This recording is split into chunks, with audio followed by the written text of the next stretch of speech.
Bienvenue dans l'univers fascinant des supernovas. Aujourd'hui, nous allons plonger au cœur des explosions les plus spectaculaires que le cosmos ait à nous offrir. Imaginez un instant une seule étoile qui, en mourant, devient plus brillante que des milliards d'autres étoiles réunies. C'est ça, une supernova. Un feu d'artifice cosmique d'une puissance si colossale qu'il peut redéfinir des galaxies entières.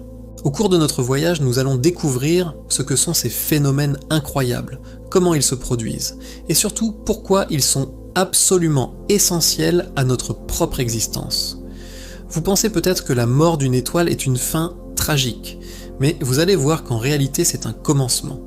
C'est l'étincelle qui sème la vie à travers l'univers. Accrochez-vous, nous partons explorer comment la mort violente des étoiles façonne le cosmos tel que nous le connaissons, et comment chaque atome de notre corps est lié à ces cataclysmes stellaires. Alors, qu'est-ce qu'une supernova exactement ? Pour le dire simplement, c'est l'explosion la plus violente et la plus lumineuse qu'une étoile puisse connaître à la fin de sa vie. Pensez à une étoile comme un réacteur nucléaire géant. Pendant des millions, voire des milliards d'années, elle brûle son carburant, principalement de l'hydrogène, le transformant en hélium par fusion nucléaire. Cette fusion génère une pression énorme qui pousse vers l'extérieur, contrant parfaitement la force de gravité colossale qui tente de faire s'effondrer l'étoile sur elle-même. C'est un équilibre délicat, une danse cosmique qui dure presque toute la vie de l'étoile. Mais que se passe-t-il lorsque le carburant commence à manquer ? L'équilibre est rompu. La gravité prend le dessus. Le cœur de l'étoile s'effondre sur lui-même à une vitesse vertigineuse, parfois jusqu'à un quart de la vitesse de la lumière. Cette implosion provoque une augmentation de température et de pression si intense qu'elle déclenche une onde de choc surpuissante. Cette onde de choc rebondit sur le cœur dense de l'étoile et se propage vers l'extérieur, balayant et expulsant toutes les couches externes de l'étoile dans l'espace à des vitesses phénoménales. C'est cette explosion cataclysmique que nous appelons une supernova. Pendant quelques jours ou quelques semaines, elle peut éclipser la luminosité de sa galaxie entière, libérant plus d'énergie que notre Soleil n'en produira durant toute son existence.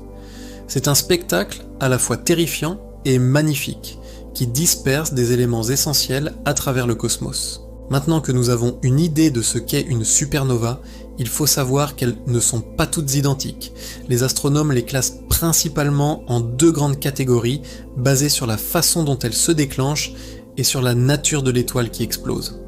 D'un côté, nous avons les supernovas de type 1 et plus spécifiquement le type Ia. Celles-ci se produisent dans des systèmes d'étoiles binaires, où deux étoiles orbitent l'une autour de l'autre. L'une de ces étoiles est une naine blanche. Le reste dense et compact d'une étoile comme notre Soleil après qu'elle a épuisé son carburant. Si sa compagne est assez proche, la naine blanche, avec sa gravité intense, va commencer à lui voler de la matière, comme un vampire cosmique. Elle aspire l'hydrogène et l'hélium de sa voisine, accumulant de plus en plus de masse. Mais il y a une limite. Cette limite, appelée la limite de Chandrasekhar, est d'environ 1,4 fois la masse de notre Soleil. Une fois que la naine blanche atteint cette masse critique, elle ne peut plus supporter son propre poids.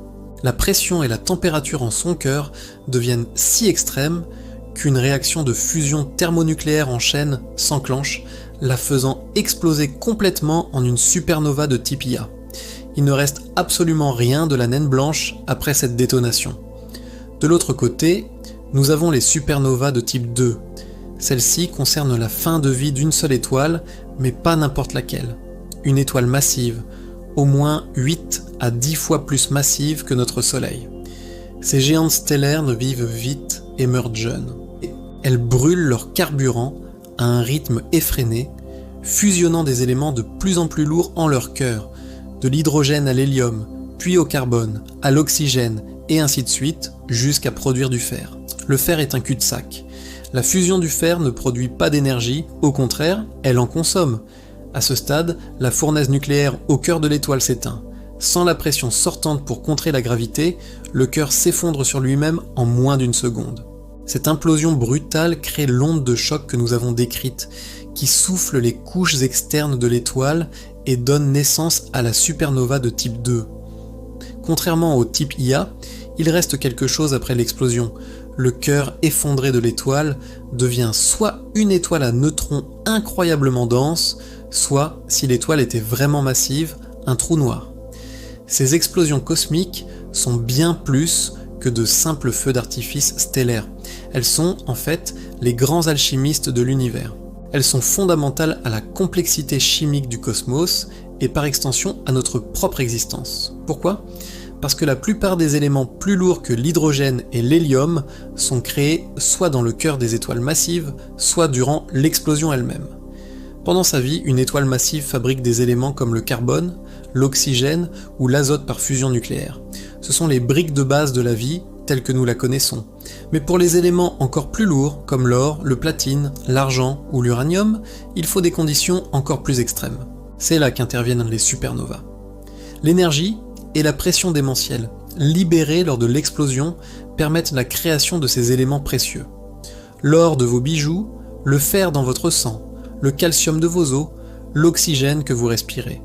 Tous ces éléments ont été forgés il y a des milliards d'années au cœur d'étoiles aujourd'hui disparues, puis dispersées dans l'espace par des explosions de supernovas. Ces nuages de gaz et de poussière, enrichis en éléments lourds appelés nébuleuses, voyagent à travers la galaxie. Avec le temps, la gravité rassemble ces matériaux pour former de nouvelles générations d'étoiles et de planètes. Notre propre système solaire s'est formé à partir d'un tel nuage, il y a environ 4,6 milliards d'années. Notre planète, la Terre, est rocheuse et riche en métaux, parce que le nuage qui lui a donné naissance avait été ensemencé par une ou plusieurs supernovas antérieures.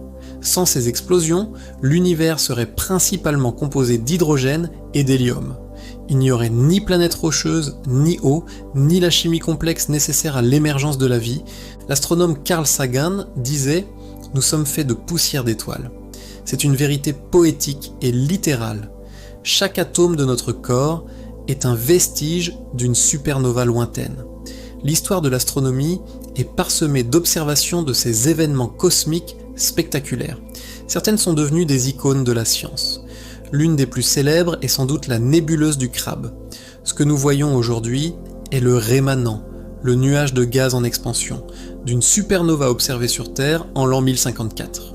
Des astronomes chinois et arabes de l'époque ont consigné l'apparition d'une étoile invitée dans le ciel, si brillante qu'elle était visible en plein jour pendant plusieurs semaines et la nuit pendant près de 2 ans.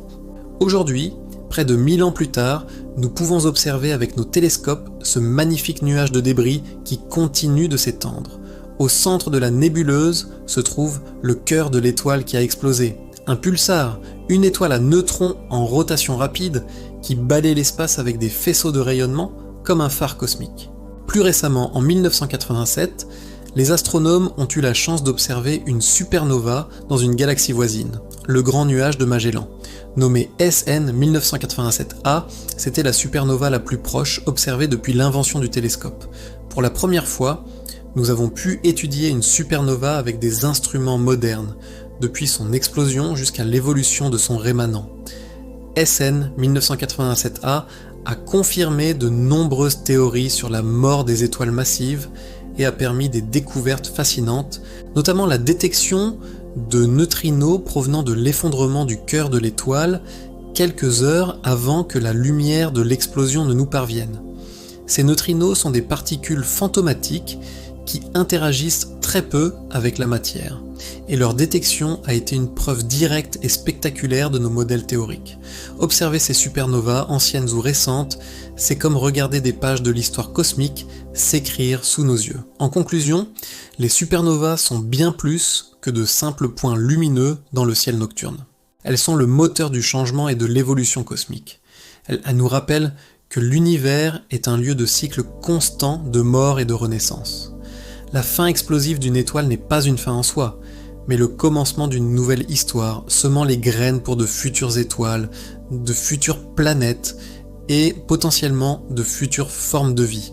Ces cataclysmes stellaires nous connectent directement au cosmos. Ils nous montrent que les éléments qui nous composent ont parcouru des distances inimaginables et traversé des éons avant de se rassembler pour former notre planète et nous-mêmes.